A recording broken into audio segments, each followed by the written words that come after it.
welcome to the Jack Westin MCAT podcast with your host, Ahmed and Jayden Garcia. Welcome back, everyone, to another episode of the Jack Westin MCAT podcast with Ahmed and Jayden. Today, we're going to be looking at the logistics of test day and how we can optimize that a little bit and to the best of our ability, reduce nerves, anxiety, and ultimately lay the foundation for a successful day on test day. Before we get into that, Jayden, life of a resident and a family man, how are things going on your end? It's going well, Ahmed. You know, I'm currently in the surgical ICU. I think it's a great place for learning. These patients are really, really sick. And to be honest, this last month, you know, we work like 30-hour shifts.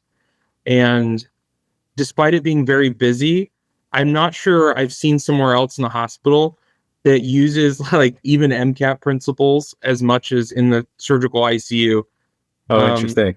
Yeah, I mean, it's left and right, things that you were learning in chemistry and biochemistry and physics and all that are used in the ICU. You know, you're talking about ventilators and how air flows through tubes, you know, down somebody's windpipe and into their lungs. And you're talking about vasopressors and how those impact and acid-base status. And it's just a remarkable place, I think, to learn. I think every medical student, you know, all the pre-meds listening out there should try and spend time in the ICU.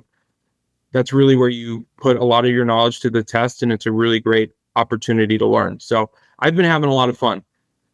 That's great to hear. And just to clarify, spend time in the ICU as a student, not as a patient. Correct. Absolutely. Try and avoid that place at all possible as a patient. For students, it's great learning. It's an impressive operation. Like I remember when my sister was born, my mom ended up in the ICU, and just the collaborative effort and the communication on all fronts, and just how fast paced the ICU can be. I can only imagine how it can prepare you for maybe less urgent areas of medicine where, you know, once you experience the ICU, maybe other branches of medicine aren't as intimidating, maybe. Exactly. I mean, most people in the hospital have like one problem going on when they're not in the ICU. These other people have 20 problems going on, and you're thinking about all of them at once. So it's a great place to also learn efficiency. As you mentioned, very fast pace, fast pace. So definitely. Yeah, man. What's the update with you? Almost med school around the corner. So here, what's the news? Anything? So, for those that don't know, I applied to an unorthodox number of schools on the low end. I only applied to 8 medical schools, 4 in the US, 4 in Canada. I ended up doing decently well in terms of interview conversion. I was 50%, so happy with that. 2 for 4 on both sides of the border, so no difference there, which I thought was interesting. I've heard back from both American schools that I interviewed at. I'm on both waitlists, and Canadian schools, at least the Ontario schools, all of them get back to applicants on May 14th. And so May is going to be an interesting month for me in terms of wait lists and hearing back from the Ontario schools. But I don't know. I like the excitement of it, I guess. Ultimately, as long as I go 1 for 4 or better from an admission standpoint, I'm thrilled and grateful. But yeah, excited to see what happens. And I think, you know, in a sort of serendipitous way, things will work out the way they should. And I still have 1 final interview left. Basically, one of the 4 schools that I interviewed at has a 2-step interview process. And so I made it to the second step. That's actually this coming Sunday. And then after that, it's sort of radio silence until May. So, oh my goodness. May is going to be so anxiety provoking, but I also feel with just how stellar you are as a person, a very exciting time for you. A lot of people don't realize, and I hope our listeners understand that some of the best applicants, at least from Canada, applying to the United States, a lot of schools will hold applicants, even though they're the best, on on a wait list, even though they intend on accepting them. Oh, So interesting. a lot of Canadian applicants who are applying to the United States that I have coached over the years have had a waitlist spot that they ultimately secured, and the schools let them know that they were planning on taking them from the beginning. It's just a logistical consideration. Gotcha. Good to know. That's encouraging. Which is interesting.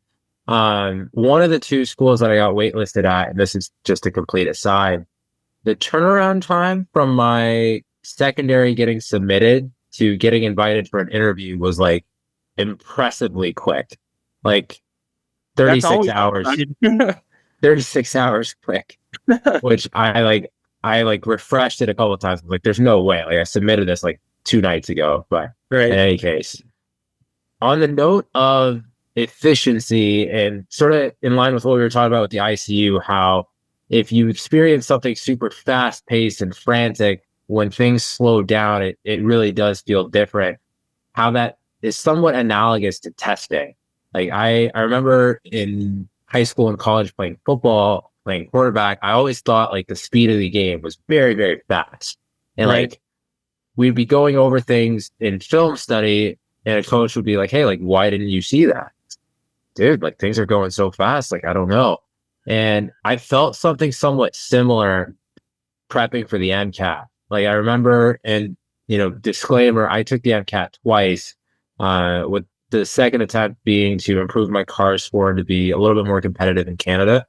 And I remember the first time walking into the test center, it just, the formality of everything. Like you're Right. palm scanning and they're inspecting your glasses, not just when you go in, but when you go out and when you go back in and when you come back out. It's like, what am I at Fort Knox? Like, I think that just that process of feeling sped up, even in the breaks, right? Like you always have to account for, well, it's 10 minutes until the next section starts, which means it's 8 minutes until I need to get up and move back to the room. And if there's a Mhm. line or, you always, as an applicant and as an examinee on test day, anticipate worst case scenarios. Exactly. And the goal of today's episode is going to be what things can you do to just find calm and find confidence from a logistical standpoint on test day. And so, Jayden, starting with you, what was your test day experience like? I know it wasn't necessarily the smoothest experience. Yeah, and I think you hit it right on the head, Ahmed. You have to prepare for the unlikely scenarios, for the imperfect scenarios. And, I showed up to test day, and you're supposed to arrive with a set of documentation that allows you Right. into the test. And I had looked over the paperwork 5, 6 times, and I was told I needed one ID card. And I showed up, and the person was brand new working the testing that day, and they told me I needed two. So instantly, I'm freaking out. Turns out I only needed one, but because this person was new, it was very confusing. But you can imagine my heart rate's very high at this time. Yeah. And then I started the exam. This new person also didn't give me a whiteboard to do any sort of note taking. So my chem phys section's going. I have no whiteboard. I had to raise my hand. He was not attending to me. Um, I ended up getting my whiteboard, was able to get back on track with a lot of deep breathing. And after the first section, cars is right after, and immediately your time starts ticking as far as your breaks go. And he was not coming to get me. And you can't leave the testing center to take your break until somebody escorts you. And so it was just a mess at the beginning. This new guy was trying to figure out how to do this. But I think, it's a testament, like you have to prepare under less than ideal conditions if you want to perform under less than ideal conditions. Right. And, I had taken lots of tests in noisy places, which I recommend, just to prepare me for some of these mishaps that naturally happen. Right. And obviously the test went well, but there are a lot of things throughout that could have really derailed my confidence. Of course, there were specific items on the test that freaked me out a little bit, but you have to take a step back and realize I've been here before. And I think Yeah. the point of this whole conversation that you and I are going to have here for our listeners is how can you make this as muscle memory as possible so that you don't freak out under less than ideal conditions. And so ultimately, I got back on track. Things started to go much smoother, but there was a lot of potential for disaster at the beginning. And so that was ultimately kind of my experience. I'm interested to hear how smooth or not smooth yours went. Yeah. And, just building off what you said about replicating test day as best as possible, wanting to replicate those less than ideal scenarios, because ultimately it kind of ties into this principle of overload, right? Like you get used to something being more difficult or as difficult as the quote unquote competition or the actual event, and it just makes the actual event so much easier, at least relatively, which can help Right. build confidence. For me, it was interesting because, as I mentioned, I took the MCAT twice, once during COVID and once somewhat post COVID. So September 2021, August 2022 were my two test dates. The first one, I was on a million wait lists. It felt like forever because they had canceled so many test dates in Canada, just with the pandemic. And so they had even, and I'm not sure if they did this in the US as well, but there was a time where they shortened the MCAT exam from 7 hours of seated time to, I think, 5 and change. A good friend of mine actually took the shortened version of the MCAT. And so I took two normal length exams both times. But what was interesting was that because of the pandemic, they doubled up on slots each day. So they had an 8 a.m. slot and they had a 3 p.m. slot. And so my first attempt was in that 3 p.m. slot. And I remember getting there. Like I was able to go to the venue day of. I didn't go to the venue prior because it was about 50 to 55 minutes away. Just because at least in Ontario where I live, I'm in a small city, like an hour away from Toronto, an hour away from another test center. So like, there's nothing really in my area. So first time going to the venue, the actual check-in process was fairly smooth, both times actually. I didn't really have any major obstacles or anything like that, but I remember leaving or finishing that 3 p.m. exam. It was like maybe 10, 15-ish. And I remember just sitting in my car for 15, 20 minutes, just regrouping and like trying to bring myself to drive home. And I found it interesting that the morning exam, my second time, the evening or evening exam, the first time, I'm not really a morning person, but I actually prefer the 8 a.m. exam because Right. you feel so depleted, especially when it's later in the evening like that. But yeah, as far as like the logistics of like checking in, ID, locker, whiteboard, I know some students mentioned having, somebody coughing or some disruption in their sort of aisle on test day. I was very, very fortunate not to have any of that. And I remember even back when I took the SAT, you don't have earphones, you don't have cubicles, you're in this big room, like a classroom with like 25 other people. I remember when I took the SAT, there was a kid just coughing up a storm. And, So, it's just like, you could have stayed home. Like, but, no, I can imagine how disruptive it would have been to have, somebody coughing or to not have, a whiteboard where like you kind of need it in Chem Phys sometimes to be able to do some of the math or just to visualize equations. And, I would also think in your situation there, Jayden, like there's got to be an element of, okay, like I've been dealt a less than ideal hand. There's and I'd be interested to look into this, but there's possibly something in the way of, communicating that to the AAMC, hey, like I wasn't given a whiteboard. I had a completely new proctor that wasn't escorting me on time, and they are camera monitored, so like there would be evidence for that. I guess the message I'm trying to convey there is like, if you as an examinee, and this is all of our listeners as well, are truly dealt like circumstances that are non-ideal, beyond your control, and directly impact the performance on your exam, you can almost take comfort in knowing, okay, there's likely a procedure or protocol in place where I can report my experience and something can be done to remedy that situation. Right. But yeah, I've never gone down that road myself. But I think what we'd love to really address is what are the things that we can control?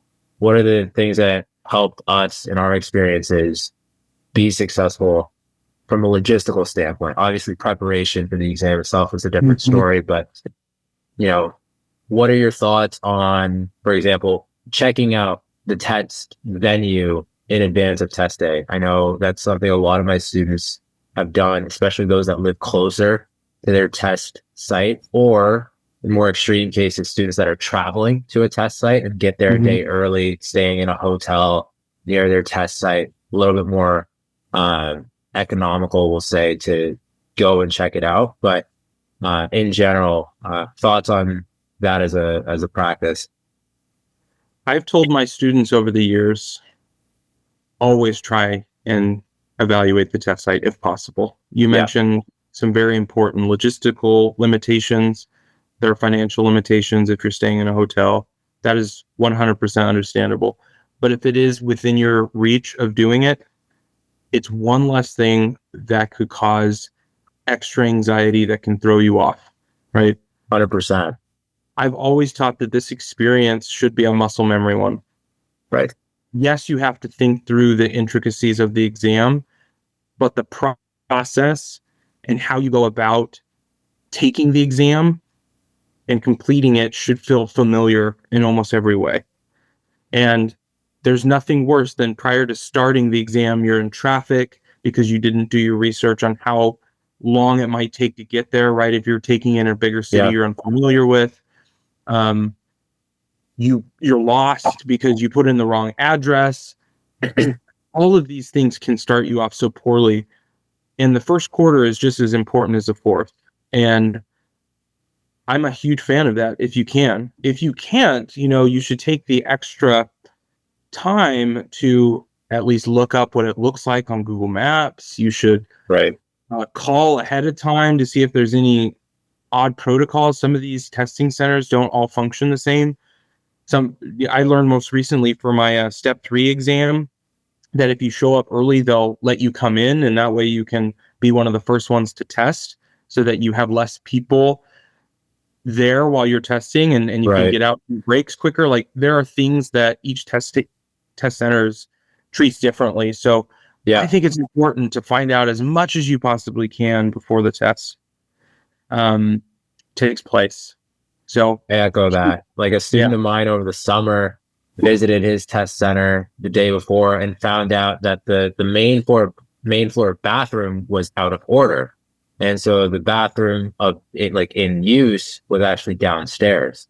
And so, when you're not in the test sort of atmosphere, you might think to yourself, okay, that's a minor inconvenience. I'll walk downstairs. It'll be fine.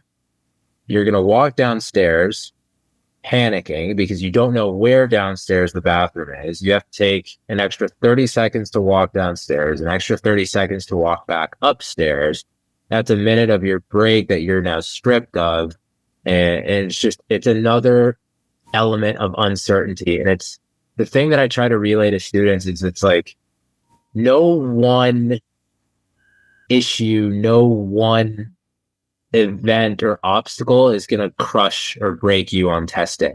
It's the summation of test day pressure and one minor thing here and one minor thing there, and your shirt's itchy and you got a little bit thirsty after question 34. And it's a sum of a bunch of little things. And so I think, like you said, Jayden, one of the best, like, if possible, it's a great practice to just go see the test site, just, walk around, visualize positive outcomes on test day, just going through the motions and making it muscle memory, like you said, seeing where you're going to check in, where the line's going to form.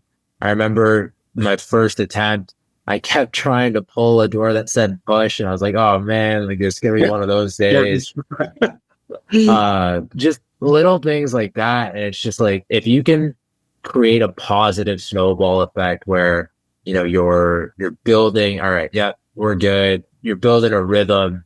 That's powerful. And I'm curious, besides going to the test site the day before, what are some other logistical tips and tricks that you can think of, whether it's managing timing or,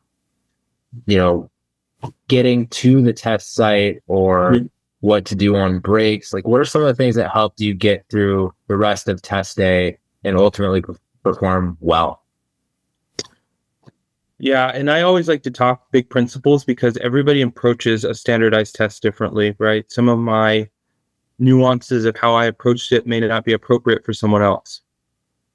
But what I think stands true is taking out as many of those little things that you were mentioning. So I would tell my students, we've already kind of covered the testing in non-ideal test conditions because you might get that. So I recommend testing in a busy library where you might hear people talking. I would eat the same food on practice days that I was going to eat the day of, right? The last thing you need is to try the scrambled eggs the day of, and now your stomach's hurting, right? You mentioned it. It's a snowball, and it can either be a positive or a negative snowball. I wore the exact same clothes every single time I tested because I didn't want anything to feel different. I listened to the same music the day of. I had a routine. I knew exactly when I was waking up. That's something I see students do all the time. They wake up at noon most of their time preparing for the test, and then test day they wake up at 6. That's different, and your body's going to notice it. You have to try and blend in as much as possible. Yeah. And so I would think about that routine from the second you wake up, actually, when you go to bed the night before, to the second you hit like, okay, I'm ready to take this test on the software. Right. And everything should be the same. Everything. That really will help those with test anxiety. And we know that students can be scoring in the 520s and then on test day score 502 because they totally blow it in this regard. It feels so foreign to them, right? You talked about testing in the afternoon versus morning. I see people taking practice tests starting at 11 p.m. or 11 a.m. most of the time, and then their actual test is starting at 7. Like, you can't do that and expect to perform. I think we learn so much from athletes, right? Athletes go through the same motions all the time so that when they're in the game, they're not thinking about it. It's just reflexive. Right. Like, I literally have this video. I recommend everybody watch it. Type in Google Michael Jordan in practice. And it's like 4 minutes, and it's about Michael Jordan saying, I was never scared about what I could or could not do because I knew going in what I was capable and not capable of doing. And that's exactly how the test should feel. Don't take the test too early. Make sure your test is, you are ready for this test because you're not going to see surprises in a good way. Rarely have I ever seen somebody, scoring 502, knock out a 512 plus. That just doesn't happen. If anything, it's somebody who has a choking episode because they're not doing the things we're talking about. And so that's the first thing I'd start with. I don't know if you have any comments. I think timing is a whole other thing we'll discuss because that can ruin a test faster than anything. But any comments, Ahmed, from your experience on, trying to take out those little things to make this possible? I fully second the food side of things. Like, for me, I'm a big pop guy, and so I had 2 little mini cans of like Sprite and Pepsi, and like I just had one on each of my 10-minute breaks. And, I just, just things that are going to keep you going. And like, it sounds silly, but like, have some low hanging fruit for yourself to look forward to on the next break. Like, it's simple, but like, I sort of had three different, I guess, groups of snacks, we'll say. Like I had like one little group on the first 10-minute break, and then like a bigger sort of sandwich type of thing, and then another little snack, just like, hey, finish this section and you can go, you get, insert your favorite snack here. And I think, but yeah, like don't change your nutrition too significantly. Like if you're a caffeine person, have something caffeinated Exactly. in your lunch, right? If you're not a spicy food person, not really a good idea to go with tamales, right? Like, Right before, yeah.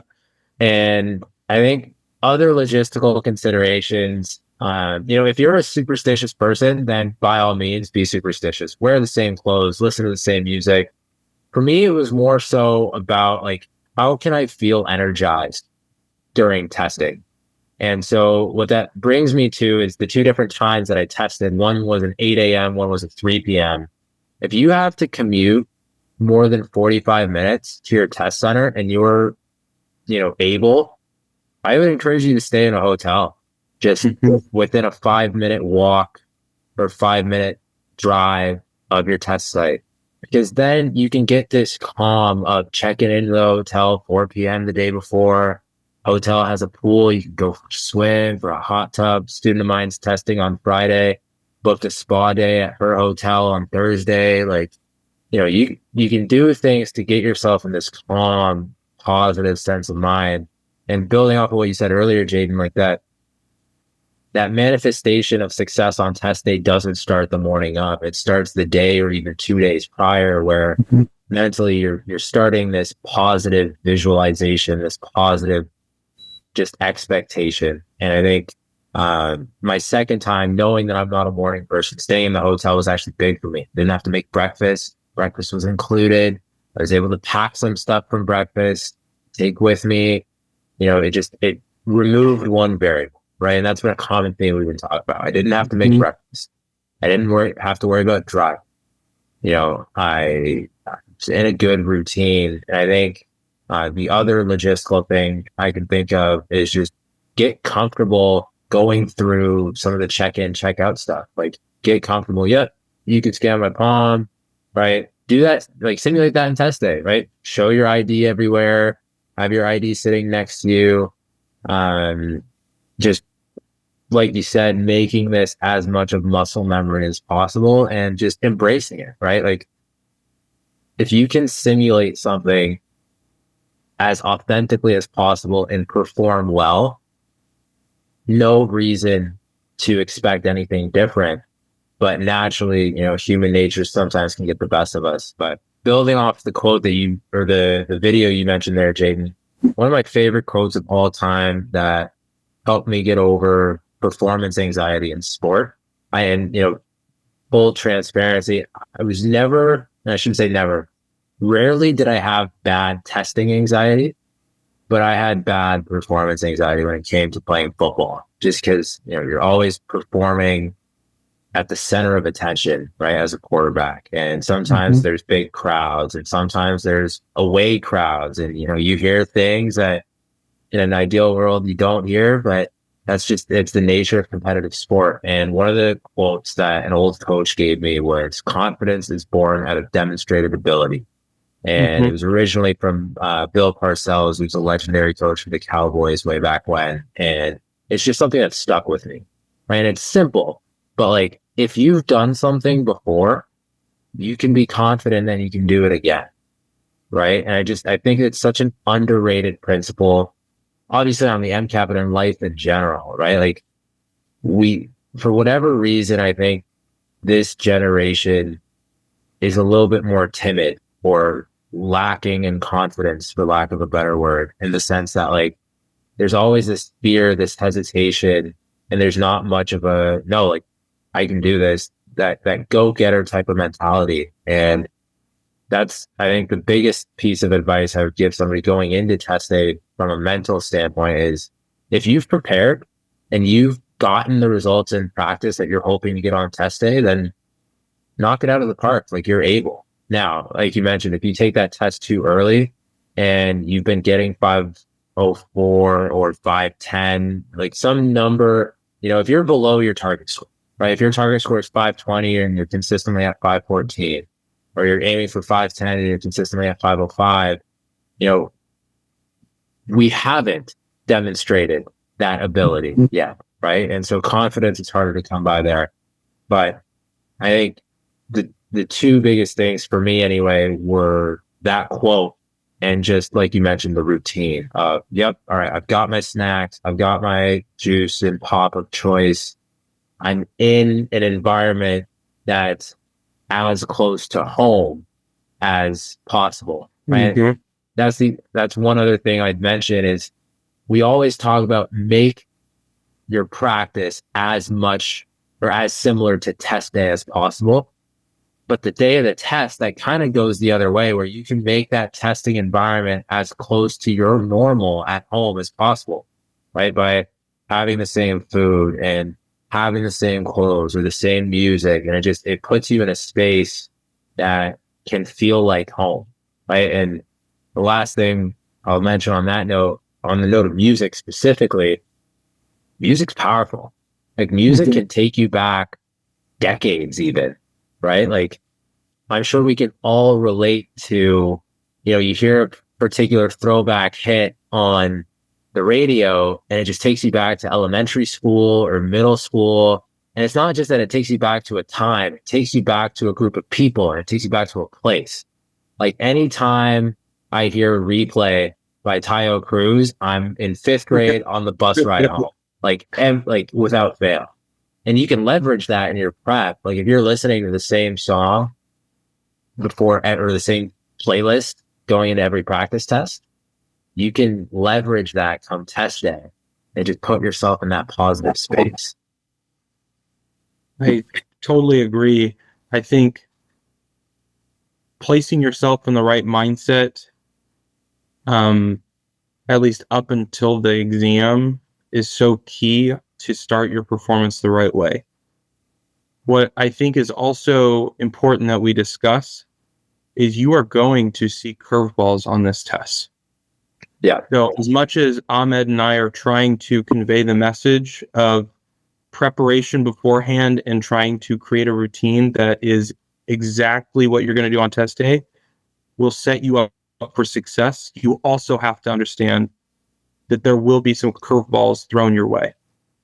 One of my tutors for the MCAT scored a 522, and he started off his chem phys exam, and the first question asked him about something about an anion, and he had such a blank for about 2 minutes. He could not remember what an anion was. And that happens, people listening. You may draw blanks.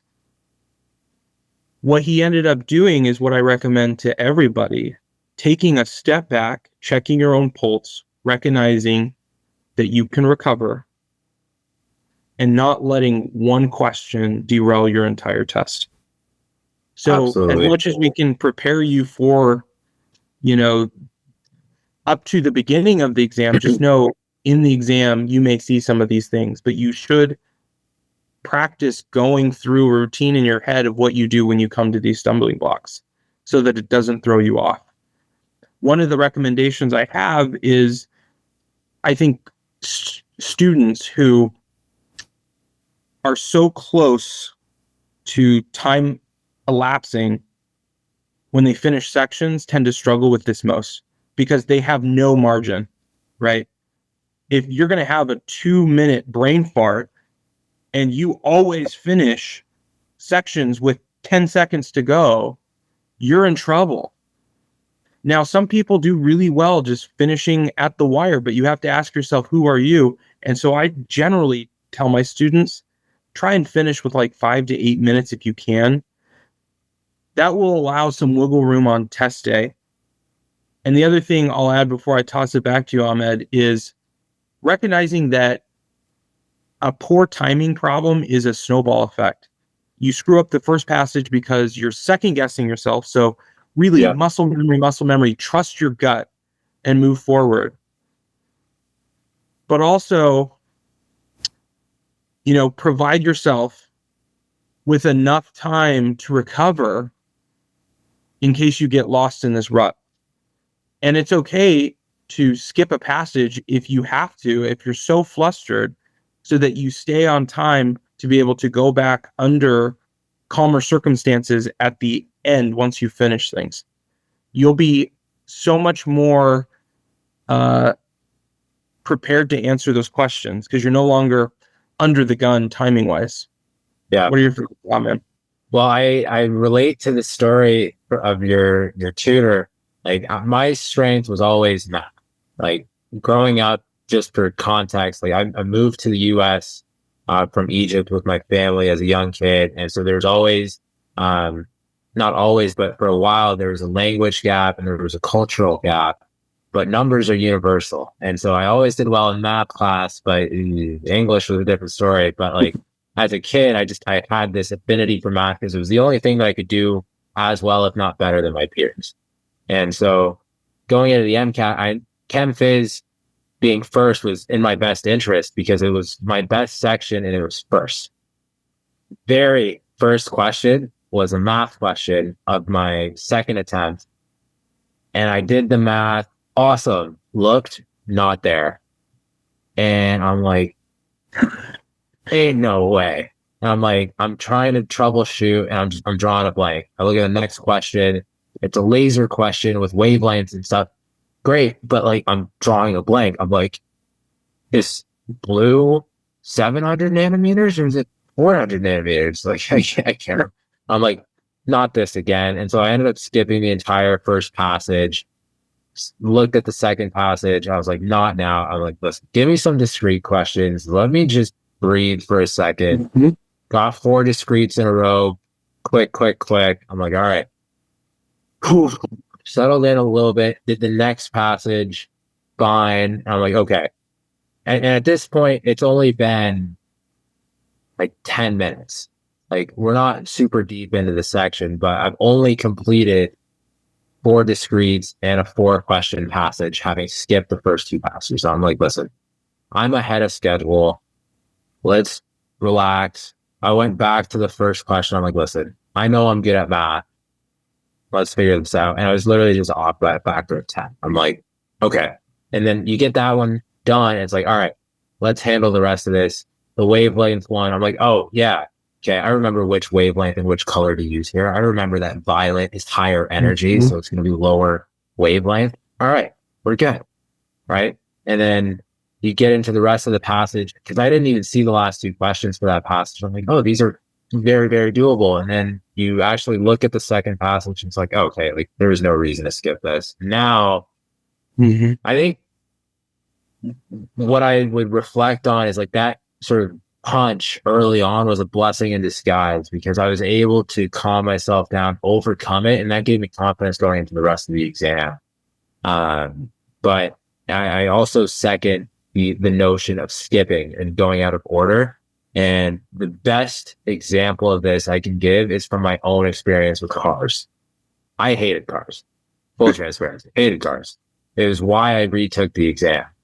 And I ended up improving by 4 points on my second attempt in cars while maintaining or improving elsewhere. Because obviously, like my understanding of the cars section and looking for arguments and such really helped. But I did passages out of order. And so from my experience with my first attempt and in practice, I came across a recurring theme, which was that out of the 9 passages, typically 6 to 8 of them are very straightforward reads. The questions could be tough, but as far as reading it goes, usually there's between 6 to 8 where I can read it and say, okay, yeah, I understood what that said. Always 1 to 2, 1 to 3 that are a little bit more involved, but I knew I could count on 6 to 8 passages that would be decent reads for me. And so when I came across one of those oddball ones, and I could tell right away from the first 3 sentences, like, okay, this is one of those, I would skip it. So on that test, there were 2 of those that I skipped. So I did 7 in my first run through of the passage or the section. And when I say skip, like I would see those first 3 sentences. If it was 33 to 38, I'm going to 39. Like I'm not looking at the rest of the passage. I'm not looking at the questions. I'm coming back to this later. The 7 passages that I did though, because they were more straightforward reads and I had a better understanding, I got done in 62 minutes. So a little bit less than 9 minutes a passage, which if we do the math, I had 2 passages left and I had 28 minutes left.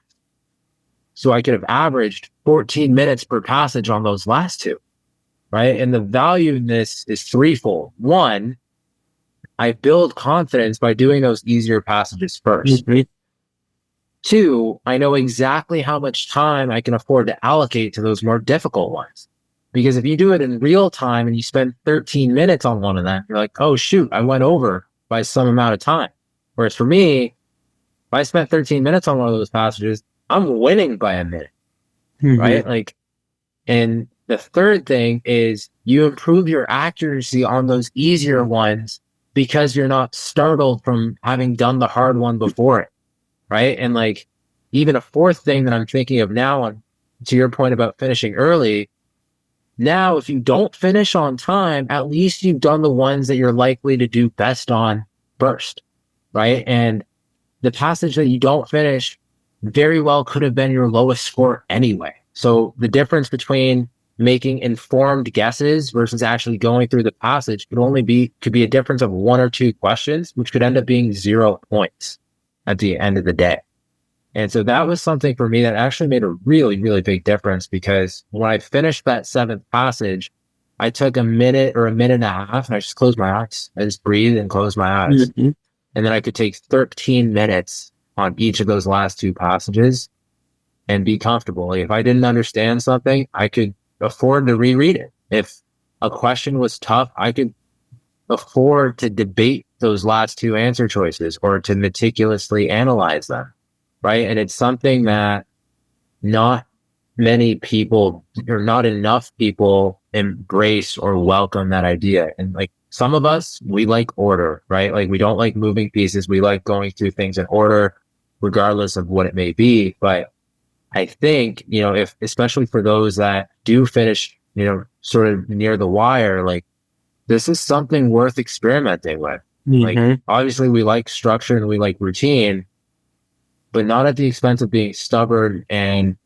limiting performance, right? Because at the end of the day, every single question on this exam is worth the same weight, right? And so get all the easy ones done.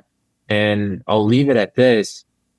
I always tell my students, like, the way you're going to improve your score isn't likely by getting more of those very difficult questions correct. It's by getting fewer of those easier ones incorrect. You reduce the number of silly mistakes and you reduce the slice of the pie that is more difficult, which is more for the sciences where you reduce content gaps and such, but just in general, increasing the number of questions that you find easy and increasing your accuracy in them is the recipe for score improvement in my books. Like I've seen students that are like, they'll fixate on specific tough questions and they'll tell me like, these are the questions that I need to get to improve my score. And I'm like, these questions can improve your score, but they'll get 50 out of 59, for example, and it'll be a 129. And they're really hoping to get a 131. There will be 2 questions like that they'll have gotten wrong.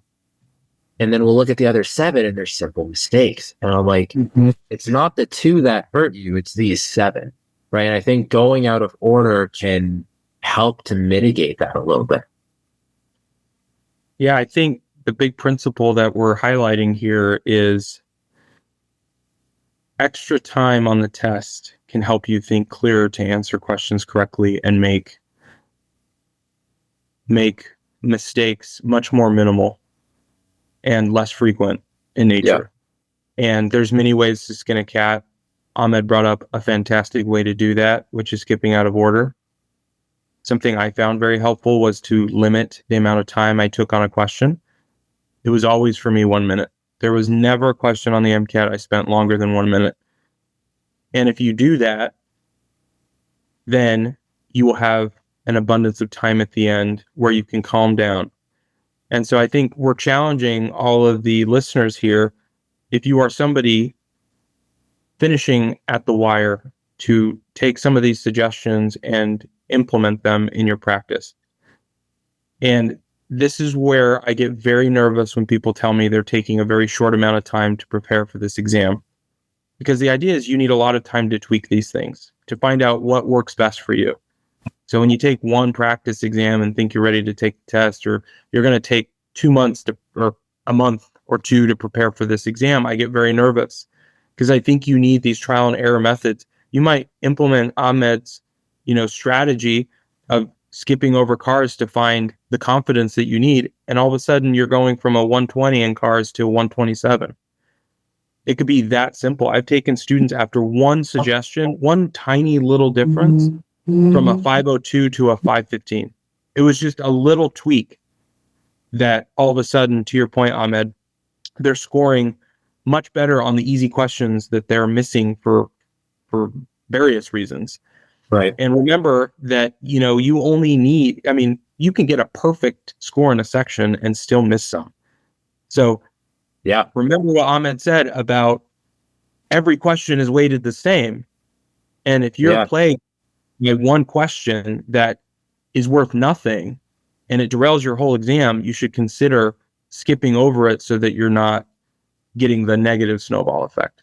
Yeah, I fully agree. And I got to give myself credit. Like that Chem Phys section, I ended up doing exceptionally well. It was the highest score on my exam, and it very easily, from the start of it, could have gone off the rails, right? And so just understanding, guys, and I use this metaphor with students a lot. Think of a bucket, okay? And the size of this bucket depends on the score that you're hoping to get. If you're hoping for a high score, like a very, very high score, this bucket shrinks.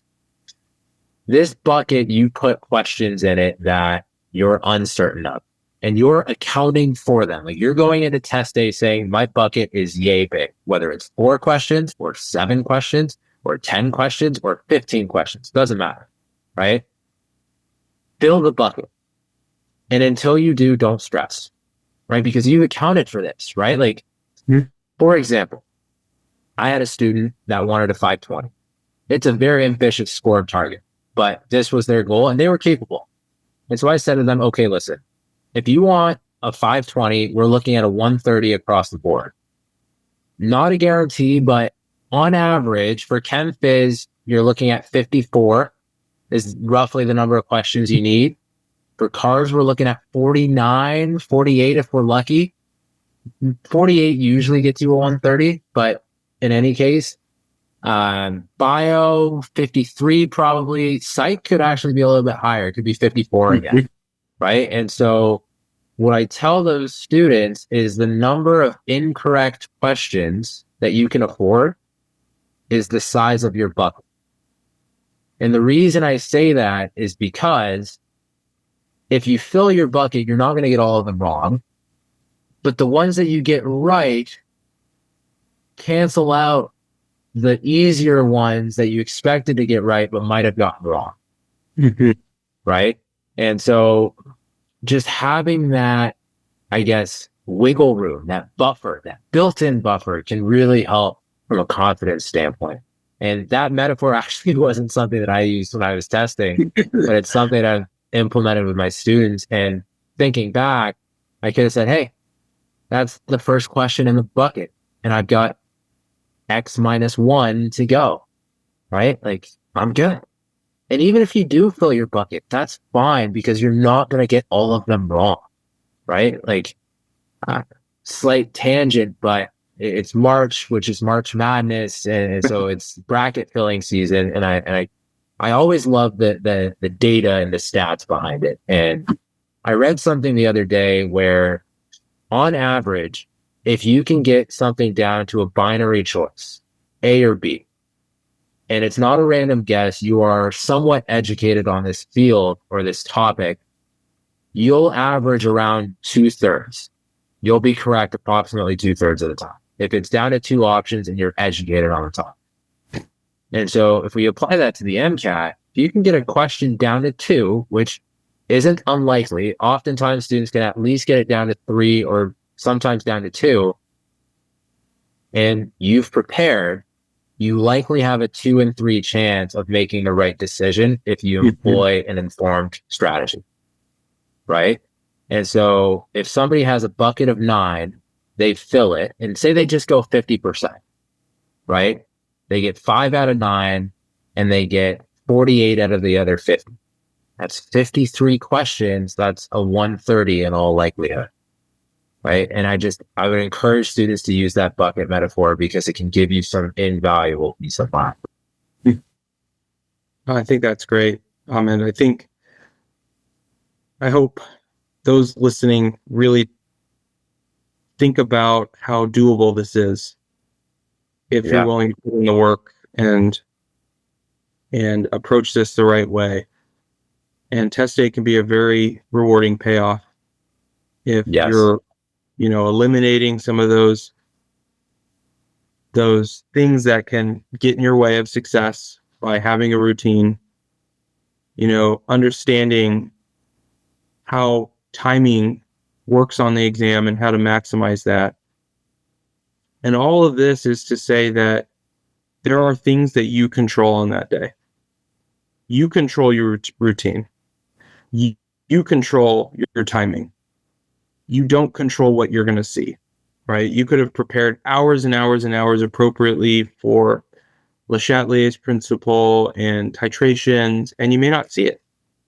Yeah. But what you are in control of that day when you sit for that exam is your routine beforehand, your timing on the exam. So I think we've covered some very important aspects of how to take control of what you can on that test.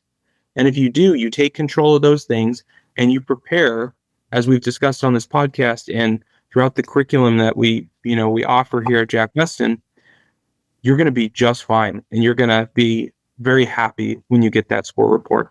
Yeah.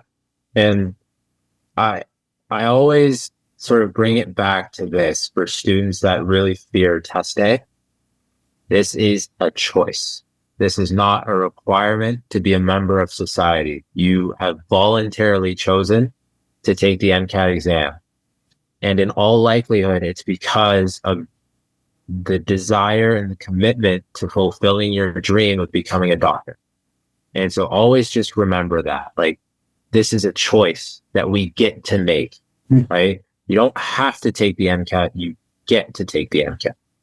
And that perspective is everything, because it's something that, and by no fault of any applicant, but like in the heat of preparing for test day, it doesn't feel like a choice, and it certainly doesn't feel like a privilege, right? But we have to remember that it is, right? Like there's countless people, I'm sure, that would love to take the MCAT if they were able, right? If they had the resources to prepare, or if they had, the accessibility. There's a number of barriers, but just always keep that in mind, because, and not to get too deep or anything, but like we can sometimes lose sight of that.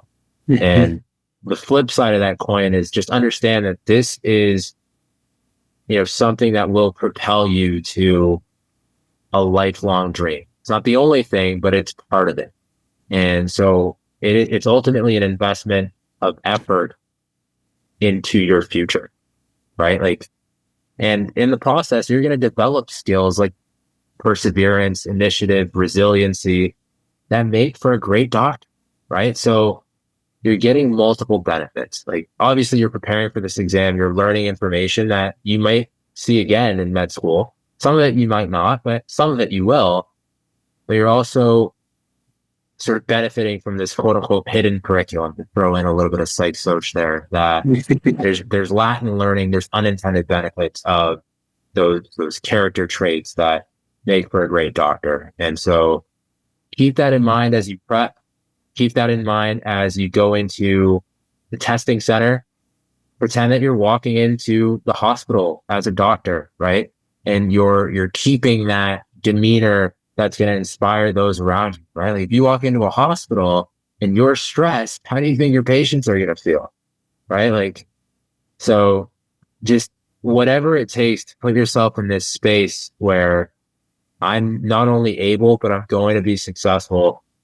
And this is something that I want to do because it's going to lead me somewhere I want to go, can help keep us grounded and ultimately help keep us excited. Because I think one of the biggest things you can do for yourself is have a positive or a happy association with test day, treating it like the culmination of all your hard work as opposed to judgment day, right? And it's just back to your point there, Jayden, those subtle tweaks. And it really can come down to just perspective. But experiment with that in your prep and see if it makes a difference, because I'm almost certain that something that we mentioned today can unlock just a new ceiling for anyone listening. Any final thoughts there, Jayden? That was a great wrap up, Ahmed. I hope everybody enjoyed listening, and let us know if there's anything that you'd like to hear more about, because we're always happy to discuss this. These are important principles you'll use throughout your journey in medicine. And all the best on test day, guys. Like we said, you're able, you've prepared, and ultimately this is going to be validation for the effort that you invested. And so I'm excited for all of you to realize that and to experience that and knock it out of the park, guys. Good luck. Take care.